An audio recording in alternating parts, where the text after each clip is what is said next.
Imagine, if you can, the world as a child who went out one day to explore the great outdoors and couldn't find her way home.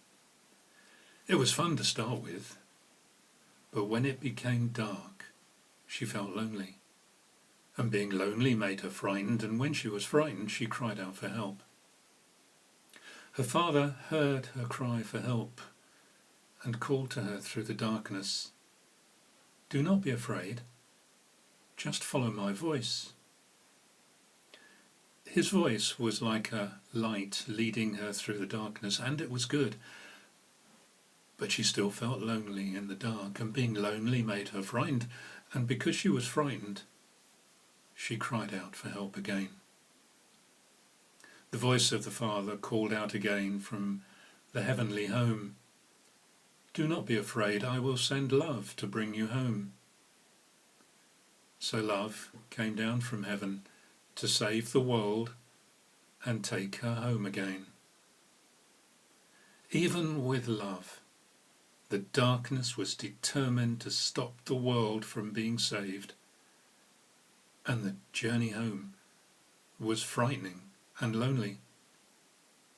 The world was becoming weary and worn when love told her to rest and to wait while he went on ahead. "Don't leave me alone," the world cried in her distress. "I feel so lonely in the dark, and when I am lonely I'm frightened, and when I'm frightened I'll just cry out for help." "Don't be afraid. I am love, and I am stronger than your fear," said love. "I will leave peace with you, but must go ahead alone, and when I get home I will then unlock the door for you." So love went ahead, found a key to heaven by the back door where the Father had left it, opened the front door, and called the world to come back home. For God so loved the world that he sent his one and only Son to save her before she was lost forever. Don't be afraid, my love is stronger. My love is stronger than your fear. Don't be afraid, my love is stronger, and I have promised to be always near. I write, and I share what I write, to encourage people to believe that Jesus is the Messiah, the Son of God, and that by believing we will find new life in his name. To put a twist on the end of the Gospel reading, we are today's disciples, and we have seen many signs that will never be written in the Bible. I have been writing a daily letter, and through it I just pray that the words of my scribbling will be inspired by the Holy Spirit and help people to find the living Christ today. The world can be like the criminal who died on the cross with Jesus, but God doesn't want it to die, so sends love to save it. That was my story last Saturday. Love met a new friend yesterday as they died side by side. Others met with love on their own as family and friends stood at a distance, no words heard between them. Today love has taken the new friend home to paradise, as promised. As his father greeted him, love said, "Father, I found a new friend yesterday," and promised him a home with us. The father smiled, a welcoming smile, and said, "You left it late, one breath from death, but come, we will find a place for you." Now love is travelling back to earth to roll away the stone from death, to continue to convince the world that with faith in love there is always hope. You might know someone who died side by side with love yesterday, and today has been taken to paradise, and I hope you can believe that. Don't be afraid, my love is stronger. My love is stronger than your fear. Don't be afraid, my love is stronger, and I have promised to be always near. Seeing is believing, but the greatest blessing is for those who can believe without seeing. For people who are blind and can't see, there is also a case for saying smelling is believing. However, one of my greatest concerns is that there are some people who do not believe, however much they can see or smell. You might have met such people. There's no telling them anything. There's no way of showing them. They do what they want to do regardless of anyone else. They can cause so much pain, and only when they hurt themselves might they see what they should actually believe. It's the prevailing attitude that it doesn't happen here or to me, but always to someone else, somewhere else. It inspired me to write one of my other scribbles, not here, not there, not anywhere. It doesn't happen here, it's always somewhere else.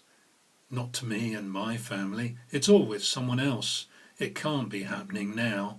They're young and strong. Not here, not now, not me, not them.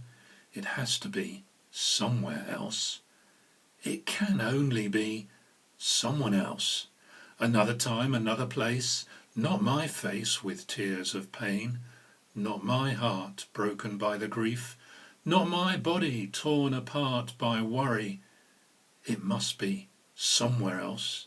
It can only be someone else. It's here. It's now. It's me. It's them. It wouldn't be. It shouldn't be. It won't be if we stay at home. It's here and there. It's everywhere. And I'll take it somewhere unless I stay at home. I don't want it here. I don't want it there. It won't be anywhere if I stay at home. How can we see it so clearly, yet still not believe that the world is being threatened by a hidden enemy that can kill? When we were first told about it, we didn't believe it was much more than a flu bug. Then it became more serious. But as we don't believe everything we are told, we were slow to respond. The world can be slow to believe in what Jesus told us, then showed us, but we're quick to find a doubting Thomas to blame. It's all their fault, we claim, when actually they are responsible for the truth being seen. Thank you, Thomas, because we know Jesus better than we would have done if we had simply believed what we were told. There is something to be applauded in going and finding more than what you have been told, or asking where the beautiful fragrance is coming from. We doubt a lot of things we hear until we see them for ourselves. And in the Easter story, poor Thomas takes the rap on behalf of us because he isn't the only one who doubted.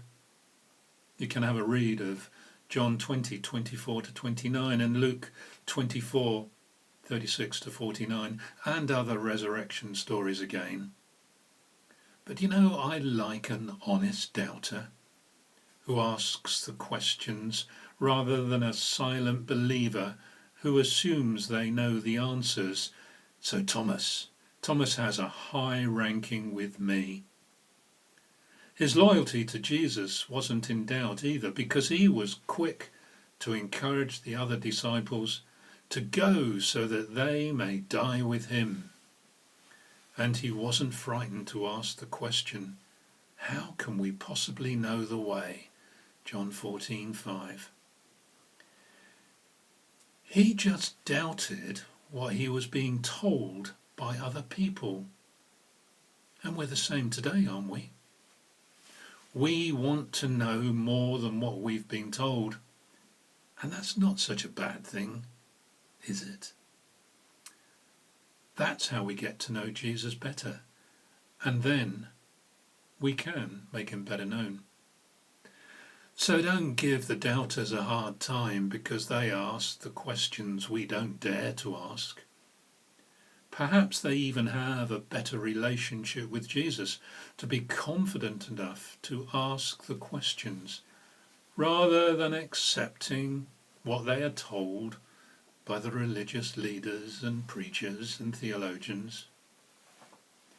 Our journey through Easter is witness to the dilemma with men disbelieving what they are told by the women until they run off to see for themselves that the tomb is empty and no one seems to remember that Jesus told them what would actually happen. I can see a lot happening right now, and I believe God is working in a profound way through the horror we are experiencing to save the world he loves so much that he sent his Son to save it.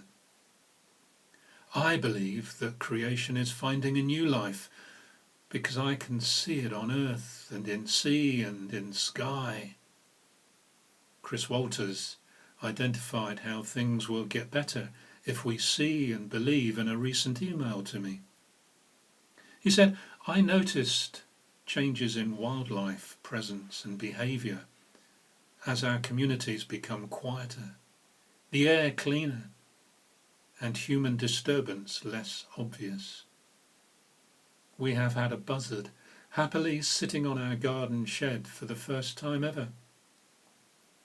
We have also seen bullfinches, 2 hares in 2 different fields on a local walk 2 days ago, deer back in our garden, and yesterday rescued 2 field mice that had ended up in an empty watering can, presumably to nest, and they couldn't climb out. Have also now increased our bird boxes to 6, although they haven't yet been occupied. We don't just have to believe what we're told, because we can see that nature is finding new life, and that is exciting. We've heard the message. We've seen the consequences.